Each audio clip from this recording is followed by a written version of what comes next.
Does Deck of Many Things destroy every D&D campaign? Just finished my group session for the night, and I'm feeling conflicted as a DM. To set the stage, this is a level 16 villain campaign where the players are all high-ranking mages in service to a pantheon of evil gods, and they started the session attending a dinner party with several other mage NPCs serving the same pantheon. One of the other NPC mages, a trickster cleric in service to the god of chaos appropriately, has the Deck of Many Things, and he offered to let the players draw some cards. It was pretty clear the players all knew that the deck is some serious shit, but they decided to draw anyway. And everyone's dismay, including my own, the first player to go immediately drew the Don John. If you don't know, this is the card that traps you in an extra-dimensional prison that can only be located by wish, in a state of suspended animation. Needless to say, the rest of the session immediately became about finding and saving the trapped player, and I worked the situation into the story and lore of the world as best I can, reworking some elements of the description to make things flow better narratively. I essentially used DM fiat to allow the other mages to locate the prison rather quickly. They got help from one of their patron gods, who have wish tier magic. And I added a powerful demon guarding and maintaining the prison, who intended to feed off the trapped players' emotions and souls, so they could have someone to talk to while the rescue was underway. I set up a two-way telepathic link between the player and demon, but the player ultimately declined to interact with the demon.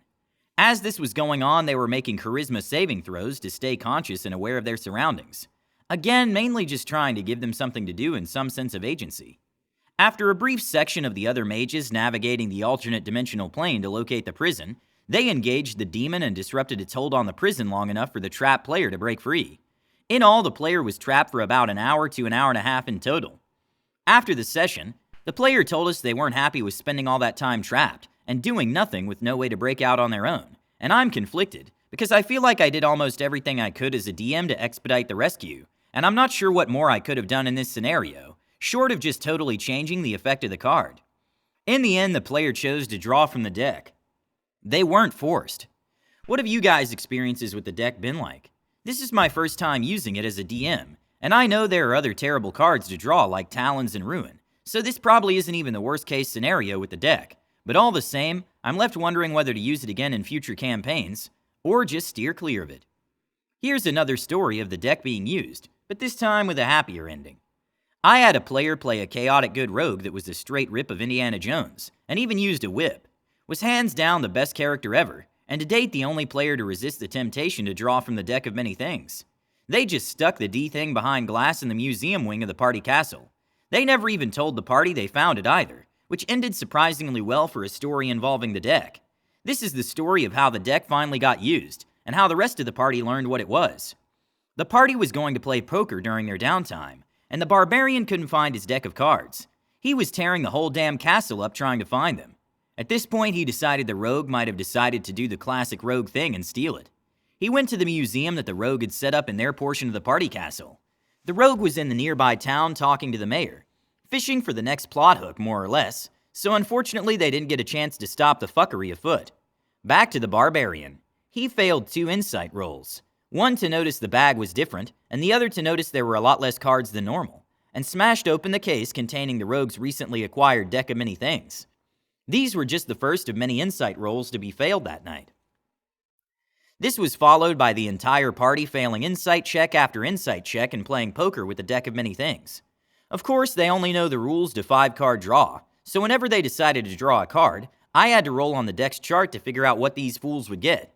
Somehow, these lucky-ass Mother Hubbards managed to draw exclusively good cards, and the game went on for 2 whole rounds before the inevitable happened, and the Warlock, who had notoriously shitty luck, drew the Void. Since their luck was so up and down that night, I decided to go easy on them. The Warlock's soul was whisked away to an urn guarded by a group of powerful archfey that were on relatively neutral terms with the party.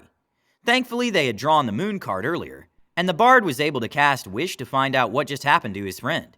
The archfey had recently contacted the party to help save their people from a Lich's curse, and had promised to grant them each any request within their power to grant. The rogue, of course, had demanded their most valuable artifact to be placed in their custody, so it could be displayed in the museum. A detail the archfey were still very miffed about. The party managed to negotiate a deal where they could have their friend's soul back if the rogue agreed to return the artifact and seek a more reasonable favor in its place. The rogue was annoyed, of course, but agreed, and instead asked them to provide the location of an equally valuable artifact that nobody would mind ending up in her museum. All in all, I thought it turned into a decent mini-arc. About 5 sessions. They had to find the portal to the Feywild, which moved around a lot. And it managed to hand me a ready-made plot hook for the next arc, in which the party would go searching deep in the jungles of Chult to find the lost treasures of the Ishao in the Valley of Lost Honor. This, of course, was just a pretense to get them near the Tomb of Annihilation, but that's a tale for another day. Also, the Warlock got to play as the NPC Paladin for a bit to keep them from going multiple sessions with no PC to control. Thank goodness I had taken the time to actually build a full character sheet for the Pally. That had been a real wrench in the works if I had to make one then and there. And finally, how the deck of many things can result in some godlike changes to a campaign. It was about 10 years ago when the party I was in found one. The only 2 draws I remember were the clerics and the wizard. The cleric ended up getting a henchman that stuck around for years after. He essentially became the 5th member of the party. The wizard drew the death card and easily beat it. His second card banished his soul to another plane. After some work, we were able to discern that the location of his soul was in a fortress on the first circle of hell. We get to the location and find out that Asmodeus is there, and has been torturing the soul to pass time away. There was a recent mutiny, and his second-in-command had stolen his ruby rod, and seized control of the lower levels and taken up residence in his castle on the 9th layer. We had met Asmodeus once before when we were much lower level, and had freed him from an arcane prison. He gave us each a wish as a reward. So he struck a bargain with us that if we could retrieve his rod from Nessus, he would return the soul of the wizard. Asmodeus teleported us down to Nessus, and we worked his way into the castle. After some pretty intense battles, we arrived at the throne room and squared off with the pit fiend that had stolen the rod. The 4 of us defeating the pit fiend armed with the ruby rod was pretty much an impossible task, but Asmodeus had told us that one of us would just need to grab onto it, and then he would teleport that person and the rest of the party within 15 feet back up to him. After the party has almost died, the rogue succeeds in grappling onto the rod, and we are whisked back up to the first layer of hell. Asmodeus reclaimed his rod and returned the wizard's soul. After restoring the wizard, he destroyed the pit fiend and reclaimed Nessus. We were then returned home safe and sound.